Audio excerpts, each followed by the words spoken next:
اشفاق صاحب نے ساری جائیداد بیٹیوں کے نام کر دی اور بیٹوں کے اچھے کاروبار تھے۔ سوچنے لگے بیٹے تو اچھا کما رہے ہیں، لیکن بیٹوں کو بہت برا لگا۔ جب اشفاق صاحب بوڑھے ہو گئے تو بہوؤں نے کہنا شروع کر دیا کہ اپنی بیٹیوں کے پاس جا کر خدمتیں کروائیں جن کو جائیداد دے دی تھی۔ طعنے سن کر اشفاق صاحب بیمار پڑ گئے تو بیٹوں نے کہا ابا بہنوں کے پاس چلے جاؤ تاکہ وہ آپ کی دیکھ بھال کر سکیں۔ تو وہ بڑی بیٹی کے پاس چلے گئے تو کچھ دن بعد تنگ آ کر بیٹی اور داماد انہیں گھر واپس چھوڑنے آئے۔ سامنے کا منظر دیکھ کر ان کے قدموں تلے سے زمین نکل گئی، کیونکہ شام کا وقت تھا۔ سورج آہستہ آہستہ افق کے پار ڈوب رہا تھا۔ آسمان پر سرخی اور سنہرے بادلوں کا ایک حسین منظر بکھرا ہوا تھا، لیکن اس خوبصورتی میں اشفاق صاحب کے دل کی تنہائی کا کوئی مداوا نہیں تھا۔ وہ اپنے پرانے گھر کے سامنے موجود لکڑی کے جھولے پر خاموشی سے بیٹھے تھے، جیسے وقت کی دھند میں گم ہو چکے تھے۔ جھولے کی ہلکی ہلکی چرچراہٹ ان کی خاموش زندگی کی داستان سنا رہی تھی۔ ان کا بوڑھا وجود جو کبھی طاقت و عظمہ کی علامت تھا، آج جھریوں سے بھرا اور بے بسی کی تصویر بنا ہوا تھا۔ ہاتھوں میں لرزش، چہرے پر افسردگی اور آنکھوں میں ایک بے قرار ویرانی۔ ان کی نظریں سامنے کے میدان میں کہیں دور گم تھیں، جیسے وہ ماضی کی دھندلی یادوں میں کچھ ڈھونڈ رہے ہوں۔ ہوا کی ہلکی سی سرسراہٹ درختوں کے پتوں کو ہلا رہی تھی، لیکن اشفاق صاحب کے دل کی خاموشی کو کوئی آواز توڑ نہیں پا رہی تھی۔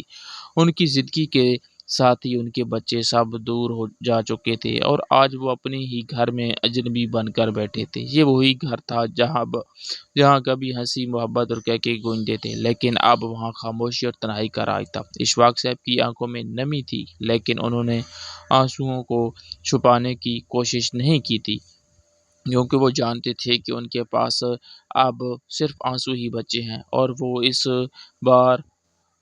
اس بات کو بخوبی جان چکے تھے کہ اب ان کے آنسو کسی کو نظر نہیں آتے، جیسے ان کی زندگی کے درد کسی کے لیے اہم نہیں رہے تھے۔ وہ آج تنہا بیٹھے تھے، ماضی کی یادوں میں گم اور دل میں ایک گہرا دکھ لیے ہوئے۔ شاید زندگی نے ان سے وہ سب کچھ چھین لیا تھا جو کبھی ان کے لیے قیمتی تھا۔ آج اشفاق صاحب بالکل خالی ہاتھ بیٹھے تھے۔ وہ عالیشان محل نما گھر، وہ جائیداد اور وہ روب و دبدبہ کچھ بھی نہ تھا۔ ان کے پاس اشفاق صاحب ایک ریٹائرڈ کیپٹن اپنی عمر کے آخری حصے میں جا پہنچے تھے۔ انہوں نے اپنی جوانی فوج میں گزاری تھی، جہاں ان کی شجاعت اور حوصلے کی داستانیں آج بھی سنائی جاتی ہیں۔ ریٹائرمنٹ کے بعد وہ اپنے شہر میں واپس آئے اور اپنا کاروبار شروع کیا۔ زندگی کے اس سفر میں ان کی 2 بیٹیاں اور 2 بیٹے تھے۔ بیٹوں نے اپنے کاروبار شروع کر لیے، جبکہ بیٹیاں اپنے گھروں میں خوش تھیں۔ اشفاق صاحب کے دل میں ہمیشہ اپنی بیٹیوں کے لیے محبت کا خاص جذبہ تھا۔ وہ انہیں اپنے دل کے قریب محسوس کرتے تھے، جیسے وہ ان کی زندگی کی روشنی ہوں۔ ان کے خیال میں بیٹیاں خدا کی نعمت ہوتی ہیں، جن کی محبت بے غرض اور سچی ہوتی ہے۔ جب بھی وہ اپنی بیٹیوں کے ساتھ وقت گزارتے، ان کا دل خوشی اور اطمینان سے بھر جاتا ہے۔ بیٹیوں کی معصوم ہنسی اور ان کی معصومیت میں گزارے گئے لمحات ان کے لیے زندگی کا سب سے بڑا سرمایہ تھے۔ اشفاق صاحب کو ہمیشہ یہ فکر رہتی کہ ان کی بیٹیوں کا مستقبل محفوظ ہو، اور اسی لیے انہوں نے فیصلہ کیا تھا کہ اپنی جائیداد انہی کے نام کر دیں گے۔ وہ سمجھتے تھے کہ بیٹے تو اپنے پیروں پر کھڑے ہو چکے ہیں اور دنیا کے تقاضے سمجھتے ہیں، لیکن بیٹیاں ایک خاص توجہ اور سہارے کی مستحق ہیں۔ ان کے دل میں یہ خواہش پروان چڑھ رہی تھی کہ ان کی بیٹیاں ہر حال میں خوش اور محفوظ رہیں، اور یہی سوچ انہیں مطمئن کرتی تھی۔ جب وہ اپنی بیٹیوں کے معصوم چہروں کو دیکھتے تو انہیں اپنے اندر ایک خاص سکون محسوس ہوتا۔ وہ ہمیشہ سوچتے تھے کہ بیٹیاں والدین کے دل کا سکون ہوتی ہیں، اور ان کی عزت اور محبت والدین کی میراث ہوتی ہے۔ ان کے دل کی یہ محبت کبھی کم نہ ہوئی، چاہے دنیا کی کتنی ہی مصروفیات کیوں نہ ہوں۔ بیٹوں کے لیے ان کی محبت ہمیشہ گہری اور لازوال رہی۔ وہ بیٹوں سے محبت کرتے تھے، لیکن اتنی نہیں۔ بیٹوں کو اب یہ فکر لاحق ہونے لگی کہ کہیں ابا ساری جائیداد بیٹیوں کے نام نہ کر دیں۔ گھر میں جائیداد کے بٹورے کی باتیں ہونے لگی۔ اشفاق صاحب نے ایک تاریخ مقرر کی اور اسی دن وکیل کو بلایا کہ وہ آئے اور وہ وصیت پڑھ کر سنائے۔ آخر کار جائیداد تقسیم کرنے کا وقت آ گیا۔ تمام داماد، بیٹیاں، بیٹے اور بہویں موجود تھے۔ وصیت پر وہ پہلے ہی بنا چکے تھے۔ انہوں نے سوچا کہ بیٹوں کے پاس پہلے سے کاروبار ہے اور وہ اچھی کمائی کر رہے ہیں، جبکہ بیٹیاں معاشرتی اور مالی سہارے کی زیادہ محتاج ہو سکتی ہیں۔ یہی سوچ کر انہوں نے اپنی جائیداد، جس میں شہر کے وسط میں ایک بڑا گھر اور کچھ زمینیں شامل تھی، اپنی بیٹیوں کے نام کر دی۔ جب سب کے سامنے وصیت کا اعلان ہوا تو بیٹوں کو پتہ چلا کہ ان کے والد نے ساری جائیداد بیٹیوں کے نام کر دی ہے تو ان کے پیروں تلوں سے زمین نکل گئی اور وہ اپنے باپ سے سخت ناراض ہو گئے۔ اشفاق صاحب نے انہیں سمجھانے کی کوشش کی مگر سب بے سود۔ انہوں نے بارہا اپنے بیٹوں کو سمجھایا کہ انہوں نے یہ فیصلہ بہت سوچ سمجھ کر کیا ہے۔ آپ سب کے پاس اللہ تعالیٰ کا دیا سب کچھ ہے اور تمہاری بہنیں مالی امداد کی حقدار تھی، لیکن بیٹوں نے اس بات کو انا کا مسئلہ بنا لیا۔ انہوں نے اشفاق صاحب کی باتوں کو سنا انسنا کر دیا۔ ان کا خیال تھا کہ وہ اس جائیداد کے حقدار ہیں اور ان کی بیٹیوں کو کچھ نہیں ملنا چاہیے تھا۔ آہستہ آہستہ یہ غصہ تلخی میں بدلنے لگا۔ بیٹے اب والد سے لا تعلق رہنے لگے اور بہوؤں نے بھی ان کے ساتھ شرط میری شروع کر دی۔ اشفاق صاحب حیران اور دل شکستہ تھے کہ ان کے اپنے بیٹے، جن کے لیے انہوں نے ساری زندگی محنت کی، آج ان کے فیصلے کو نہ سمجھ سکے۔ وہ سوچ میں ڈوبے رہتے کہ انہوں نے ہمیشہ بیٹوں کی ضروریات کو اولین ترجیح دی، انہیں اعلیٰ تعلیم دلائی، ان کے کاروبار قائم کی اور ہر مشکل وقت میں ان کا ساتھ دیا۔ ان کے دل میں یہ سوال گردش کرتا کہ کہاں کمی رہ گئی تھی کہ بیٹے آج ان کی محبت اور قربانی کو فراموش کر بیٹھے ہیں۔ اشفاق صاحب نے جائیداد بیٹیوں کے نام کرتے وقت یہ نہیں سوچا تھا کہ ان کا یہ فیصلہ ان کے بیٹوں کو اس قدر ناراض کر دے گا۔ انہیں ہمیشہ یہ یقین تھا کہ بیٹے ان کے فیصلے کو سمجھیں گے اور انہیں اپنی محبت اور خدمت سے نوازیں گے، لیکن معاملہ اس کے برعکس ہوا۔ بیٹے انہیں ایک بوجھ سمجھنے لگے تھے اور ان کے دلوں میں والد کے لیے وہ احترام اور محبت کم ہو چکی تھی جس کی اشفاق صاحب نے ہمیشہ توقع کی تھی۔ ہر دن گزرتا اور ان کی بیٹوں سے دوری بڑھتی جاتی۔ ان کی آنکھوں میں بے شمار سوالات تھے۔ کیا بیٹے اتنے بے حس ہو گئے ہیں؟ کیا دولت کی تقسیم ہی ان کے رشتے کا پیمانہ بن گئی؟ وہ اس درد کے ساتھ جی رہے تھے کہ ان کا اپنا خون، وہ بیٹے جنہیں انہوں نے انگلی پکڑ کر چلنا سکھایا تھا، آج ان کے ساتھ غیروں جیسا سلوک کر رہے تھے۔ دل شکستہ اور مایوس اشفاق صاحب کو اب یہ احساس ہونے لگا تھا کہ جائیداد اور دولت کے فیصلے نے ان کے خاندان کے رشتوں میں دراڑ ڈال دی ہے۔ وہ اپنے آپ سے یہ سوال کرتے رہتے کہ کیا یہ سب اس قابل تھا، اور کیا محبت اور عزت کے رشتے صرف جائیداد کے بٹورے میں ہی قائم رہتے ہیں؟ وقت گزرنے کے ساتھ اشفاق صاحب کی صحت بگڑنے لگی۔ جب وہ زیادہ بیمار ہوئے تو بہوؤں نے تانے دینا شروع کر دیے، اب جائیداد دے دے ہے تو اپنی بیٹیوں سے خدمت کروائیں۔ بیٹے بھی ان کی باتوں میں آ کر والد سے دور ہو گئے اور ہر دن ان کی زندگی میں نئے تانے اور بے حسی لے کر آتا تھا۔ اشفاق صاحب، جنہوں نے کبھی فوج میں دشمنوں کے سامنے ہمت نہیں ہاری تھی، آج اپنے ہی گھر میں بھی بس ہو گئے تھے۔ ایک دن بیٹوں نے صاف کہہ دیا، ابا آپ اپنی بیٹیوں کے پاس چلے جائیں، وہ آپ کا خیال رکھ سکتی ہیں۔ شام کے سائے گہرے ہو رہے تھے اور گھر کے اندر کا ماحول بھی اتنا ہی تاریک اور سرد ہو چکا تھا۔ اشفاق صاحب اپنے کمرے میں بیٹھے سوچوں میں گم تھے کہ اچانک دروازے پر زور سے دستک ہوئی۔ وہ چونکے اور جب دروازہ کھلا تو سامنے ان کے دونوں بیٹے کھڑے تھے۔ چہرے پر غصے اور نفرت کی لکیریں واضح تھی۔ ابا، یہ گھر اب آپ کا نہیں رہا، ہم نے فیصلہ کر لیا ہے، آپ یہاں مزید نہیں رہ سکتے، بڑے بیٹے نے سخت لہجے میں کہا۔ اشفاق صاحب کی آنکھوں میں حیرت اور بے یقینی چھا گئی۔ وہ سمجھنے کی کوشش کر رہے تھے کہ یہ کیا ہو رہا ہے۔ بیٹے، میں تمہارا باپ ہوں، یہ میرا ہی گھر تھا، میں تمہاری ماں کے ساتھ مل کر بنایا تھا، میں نے اپنی ساری زندگی تمہارے لیے وقف کی، اور آج ان کی آواز لرزنے لگی جیسے الفاظ بھی ان کا ساتھ چھوڑ رہے ہوں، لیکن بیٹوں کے چہرے پر کوئی پشیمانی یا نرمی کا نشان نہ تھا۔ چھوٹا بیٹا آگے بڑھا اور تیز لہجے میں بولا، ابا، آپ نے اپنی جائیداد بیٹیوں کو دے دی ہے، اب آپ انہی کے پاس جا کر رہیں۔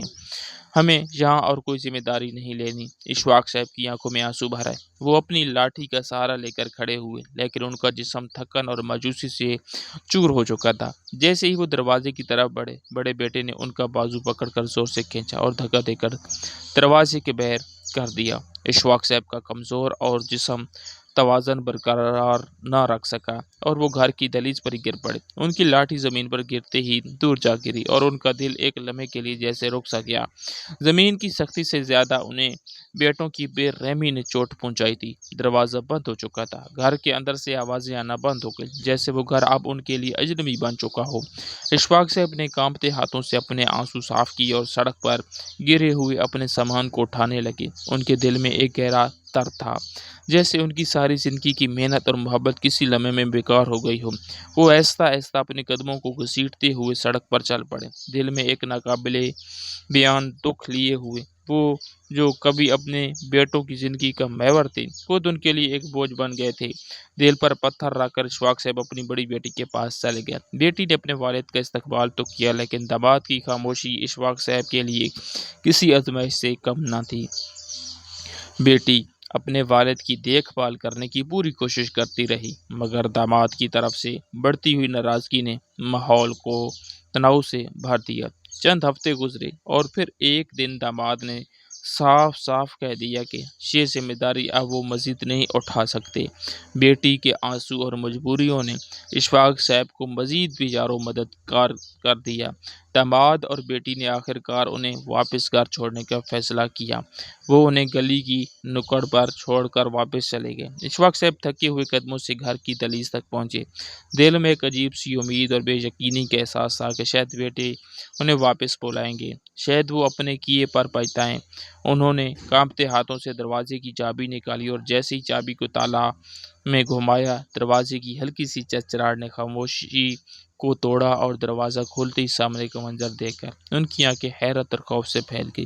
ان کے قدموں تلے سے زمین نکل گئی اور پورا گھر خالی تھا۔ وہ جگہ جو کبھی کہکوں، باتوں اور زندگی سے بھری ہوتی تھی، آج ایک ویران مکان میں تبدیل ہو چکی تھی۔ دیواروں پر لٹکتی ہوئی تصویر غائب تھی، فرنیچر کا نام و نشان تک نہیں تھا۔ ہر کمرہ ایسا لگتا تھا جیسے کوئی یہاں برسوں تک نہ آیا ہو۔ اشفاق صاحب کا دل دھڑکنا بھول گیا۔ انہوں نے آنکھوں میں نمی لیے ایک قدم اندر رکھا اور خالی کمروں میں نظر دوڑائی۔ وہ جو کبھی اپنے بیٹوں اور بہوؤں کے ساتھ ہنستے کھیلتے تھے، آج ان کی آوازوں کی گونج تک باقی نہ تھی۔ ہر چیز اٹھا لی گئی تھی، سارا سامان، یادیں اور رشتے، سب جیسے ایک پل میں غائب ہو گئے تھے۔ وہ اپنے کمرے میں داخل ہوئے اور لڑکھڑا کر زمین پر بیٹھ گئے، کیونکہ کمرے کی خاموشی انہیں چیخ چیخ کر بتا رہی تھی کہ وہ اب اکیلے ہیں۔ اشفاق صاحب نے لڑکھڑاتے ہوئے پورے گھر کا چکر لگایا، جیسے کچھ کھویا ہوا ڈھونڈ رہے ہوں، مگر ہر جگہ صرف ویرانی اور خالی دیواروں ان کا مذاق اڑا رہی تھی۔ پھر اچانک ان کی نظر ایک کاغذ کے پرزے پر پڑی جو زمین پر پڑا ہوا تھا۔ انہوں نے جھکے ہوئے ہاتھوں سے کاغذ اٹھایا اور اس پر لکھے چند الفاظ نے ان کے دل کو ٹکڑے ٹکڑے کر دیا۔ گھر ہم نے بیچ دی ہے اور ہم امریکہ جا رہے ہیں۔ کاغذ کے لفظ جیسے ان کی سانسوں کو روک رہے تھے۔ اشفاق صاحب کی آنکھوں میں آنسو بھر آئے۔ ان کا دل چاہا کہ چیخ کر پکارے، لیکن ان کے لبوں سے کوئی آواز نہ نکل سکی۔ وہ خالی گھر میں تنہا کھڑے تھے۔ ابھی وہ گھر میں ہی کھڑے تھے کہ اچانک گھر کا دروازہ کھلا اور اندر کچھ لوگ داخل ہوئے۔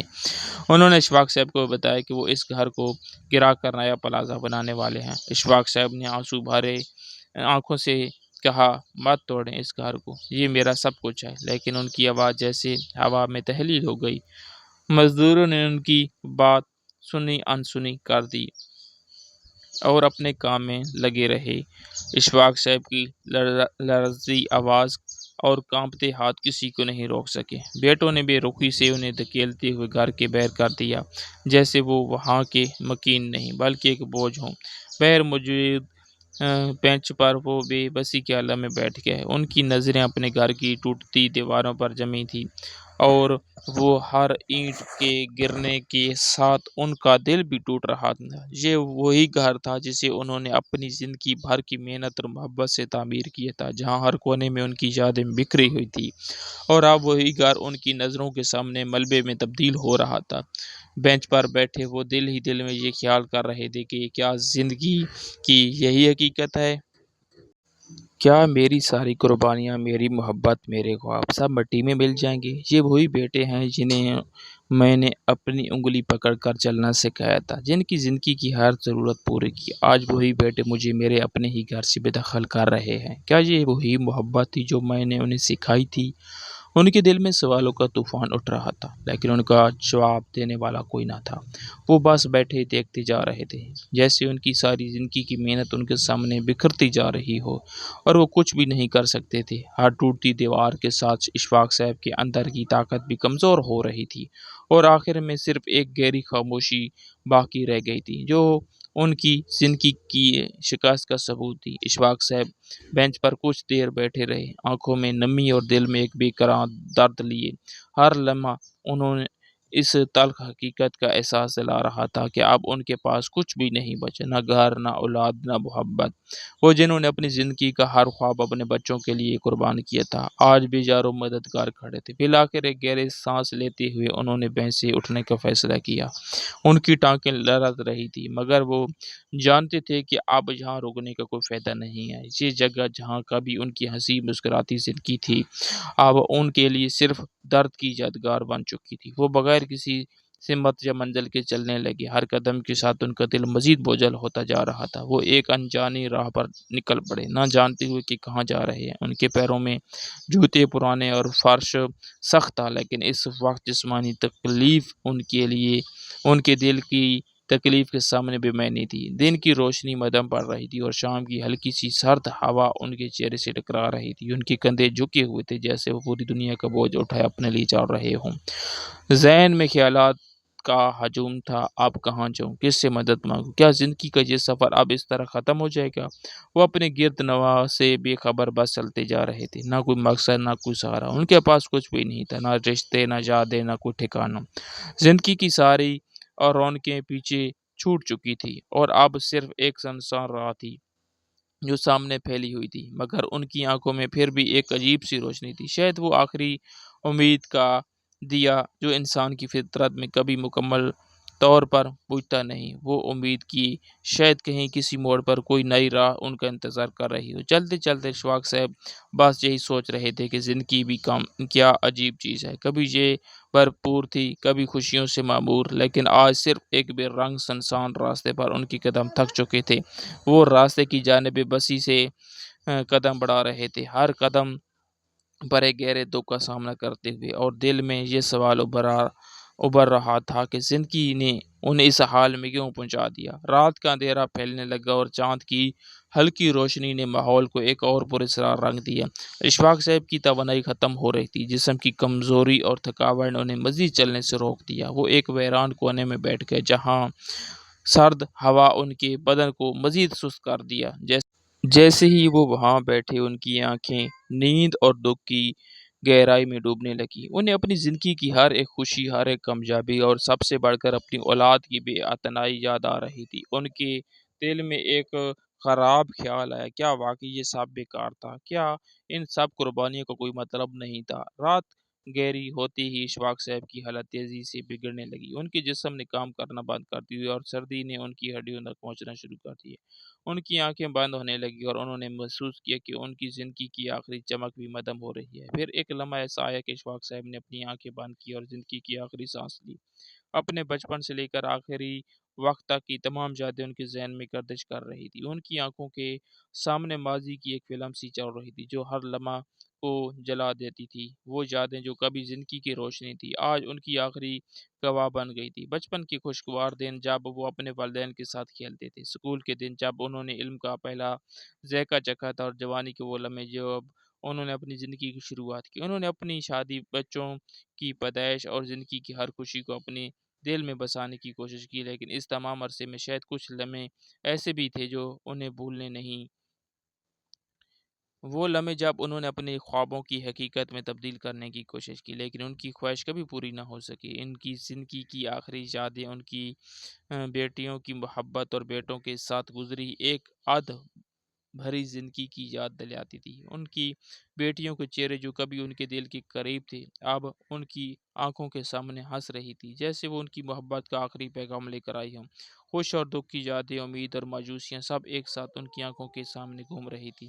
وہ لمحے جب ان کی زندگی کی سب سے بڑی خوشیاں تھیں، اور وہ لمحے جب ان کی زندگی غموں سے بھری ہوئی تھی۔ سب کچھ ایک پل میں گزر گیا، پھر جیسے ایک آخری سانس نے انہیں اس دنیا سے رخصت کیا۔ وہ خاموشی کی دنیا میں چلے گئے، جہاں سب سوالات کے جوابات موجود تھے، جہاں سب رشتہ، سب محبت اور سب درد کے نقوش ختم ہو گئے تھے۔ اشفاق صاحب کی موت ایک ایسی خاموشی میں دفن ہو گئی جو زندگی کی سب سے بڑی حقیقت کا حصہ تھی، کہ زندگی کا سفر ایک لمحے کا ہوتا ہے، اور وہ لمحہ یادیں، محبت اور قربانیوں سے بھرے ہوتے ہیں۔ ان کی زندگی کی آخری یادیں ان کے دل کی آخری دھڑکنوں کے ساتھ مل گئی، اور ان کی روح نے سکون پایا، جہاں کوئی دکھ، کوئی غم اور کوئی تنہائی نہیں تھی۔ آج اشفاق صاحب، جو کبھی ایک کیپٹن تھے جن کا رعب و دبدبا پوری دنیا میں مشہور تھا، آج بھی حس و حرکت، پھٹے پرانے کپڑوں میں ملبوس، زمین پر بے جان پڑے تھے۔ ان کا جسم جو کبھی مضبوط اور طاقتور تھا، اب کمر کے نیچے